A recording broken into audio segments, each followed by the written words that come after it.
Hi guys, and welcome back to my channel. Welcome back to the Mentorship Corner. My name is Nomtandazo. If you are joining us for the first time, please do not forget to subscribe. Today we are having a guest. Her name is Thobeka Khubisa. She's a gender and social justice activist. She is also the founder and director of the Thobeka Khubisa Foundation.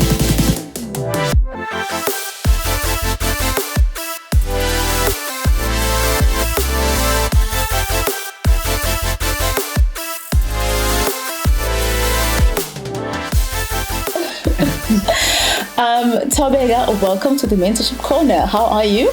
I'm well, thanks. Thank you so much for inviting me, and I'm so glad that we are able to actually finally meet for the very first time. Yes. I remember that we once had a conversation, but we had it on an Instagram live, and so I think it's so much better now that we're able to actually just meet physically and be able to converse today. Gladly, yes, definitely. I definitely agree. So I've got two random questions that I'm going to ask you before we do the actual questions for the interview, right? Are you comfortable with that? Yeah, definitely. Okay, cool. Right. So the first question is, name one thing that no one knows about you.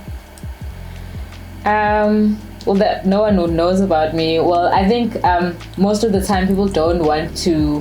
When I say I'm an introvert, and people don't believe that at times. But I guess I am introverted. But I guess that depending on the kind of environments that I may find myself in, I may shift to like being an ambivert, maybe like in between. And so I think that's the one thing that people don't know about me, and another thing I think it's also that the kind of work that I do, which we're still going to talk about within the organization, it's an out there kind of work, and so it's like, you know, when you have an introverted personality but with an extroverted calling, or so it's me having to navigate between those two.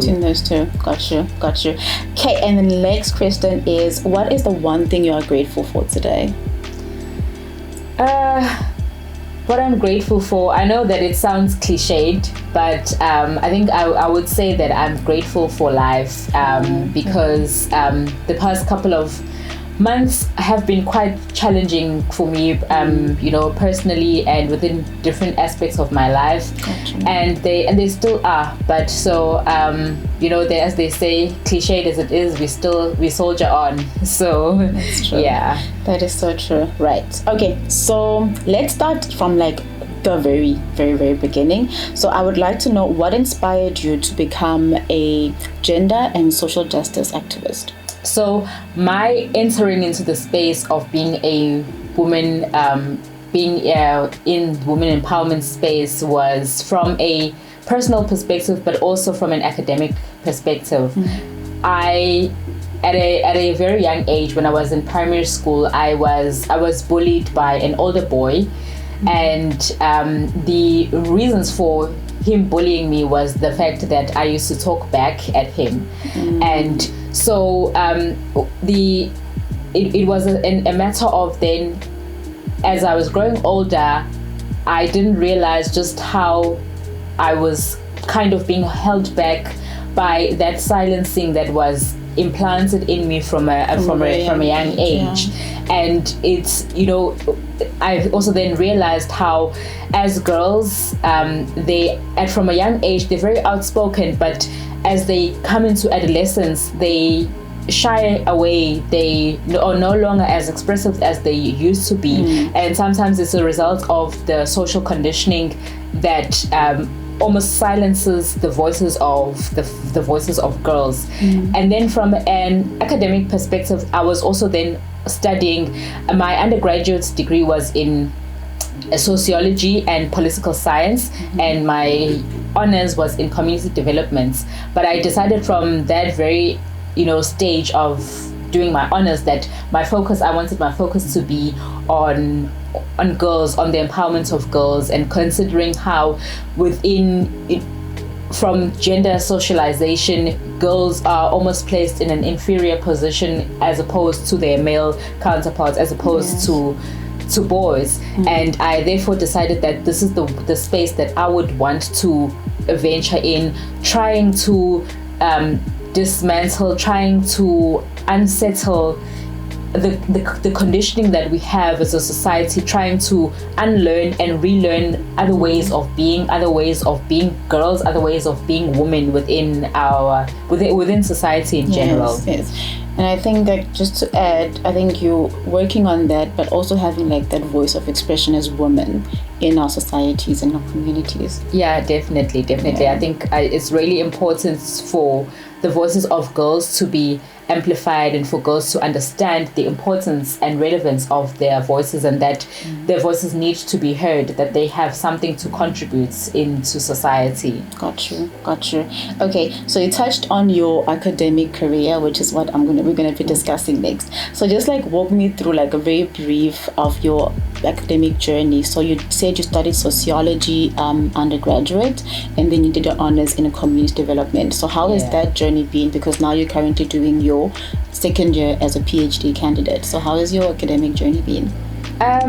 It's been challenging. Like I think, okay, for the first 3 years of the undergraduate degree, yes, it had, ups and downs, but that was much better in comparison to where I am now. Yes. Because for all of the the degrees that I've done, they're all in the social sciences, just focusing on different areas, but they're also all interconnected. Yes.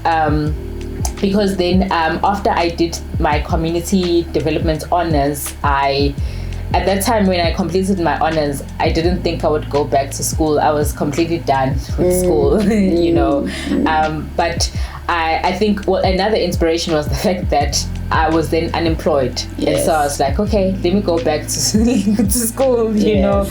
And when I went back, I got an opportunity to get a scholarship, and I was then able to fund my studies in gender and religion. Yes. And even there, for me, as much as I had done gender studies as a module or as an elective in my previous, like at undergrad level, but when it reached like a higher notch at master's level, in the sense that what I was learning was totally new for me. Even for myself, it was unshackling, destabilizing the things that I knew and I thought were correct or right. So it transformed my way of thinking.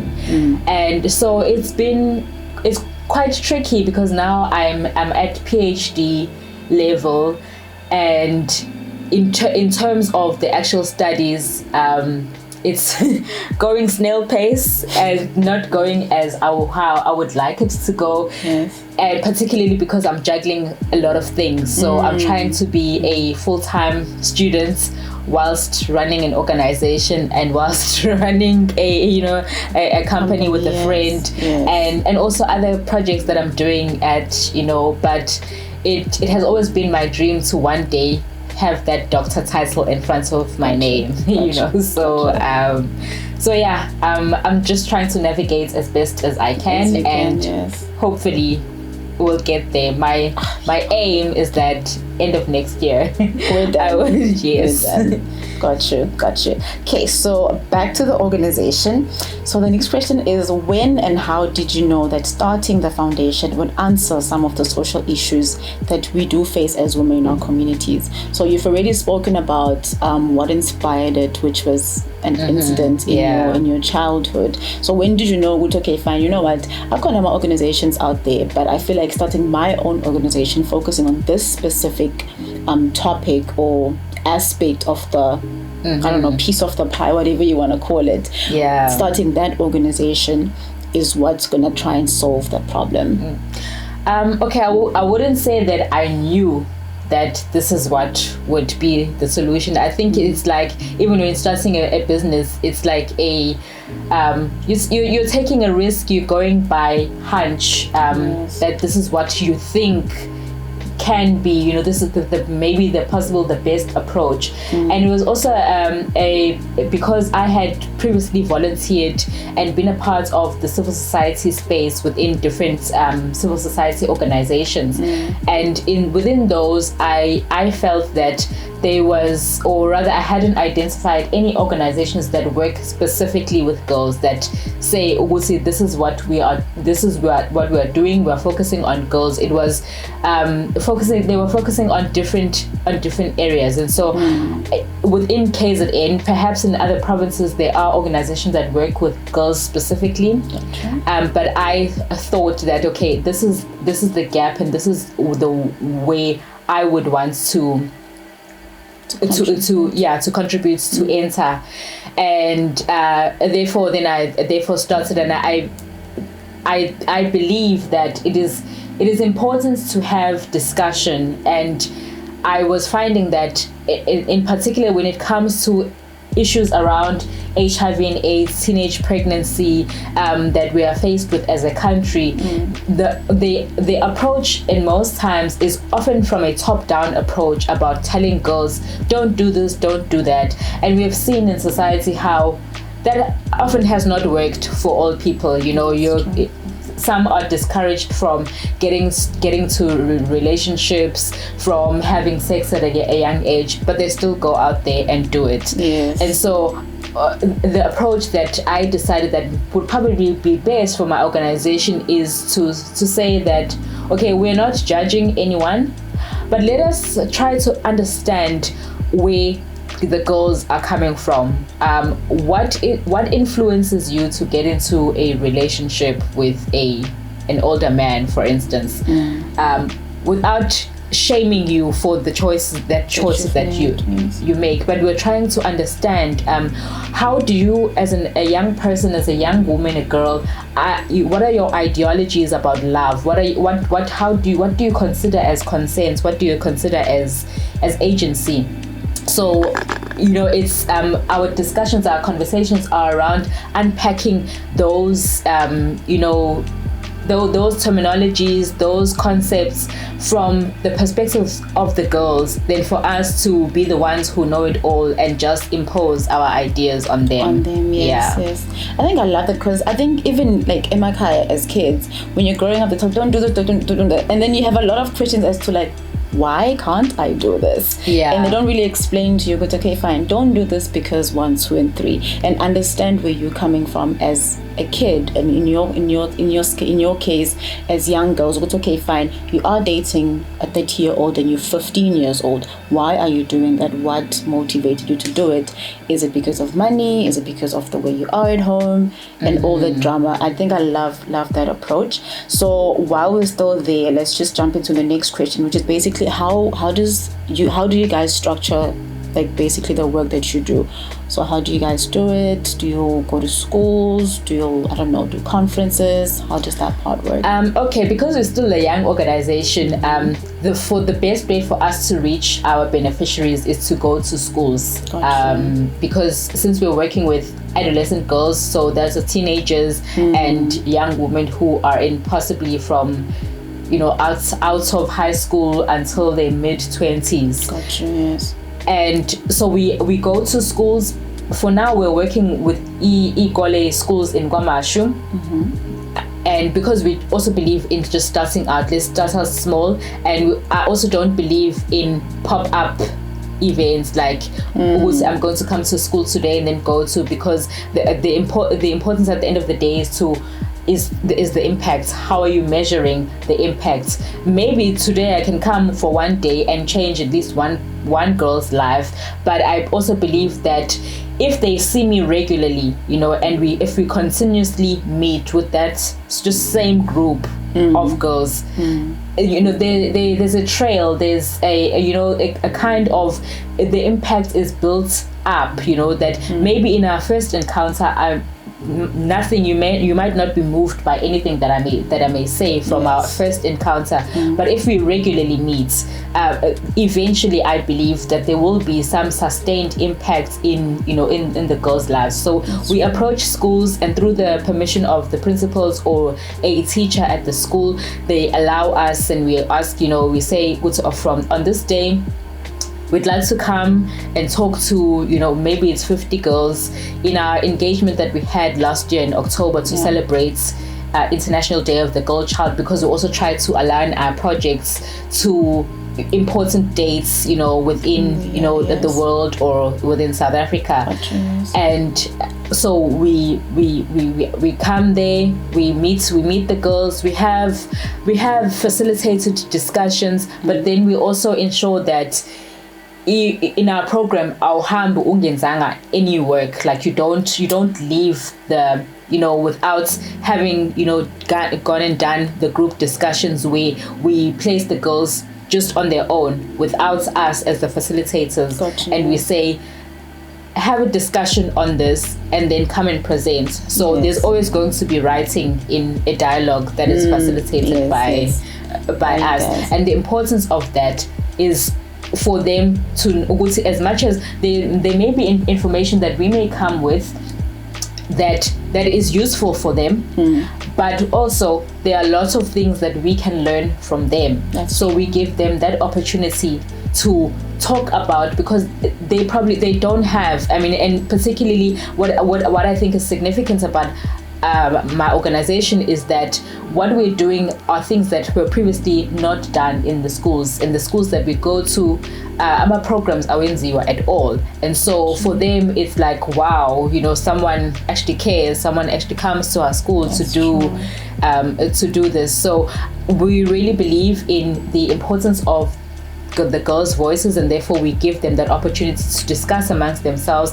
And also as they present, besides them presenting on these issues, but it's also at that point where they're able to exercise, to stand up. Is a practice of being able to stand up in front of people to be able to present. So it's almost like a public speaking skills in a way as well, even though that's not maybe the main intention for that. Got you. And then how often do you guys visit the schools, and how many schools are you currently working with?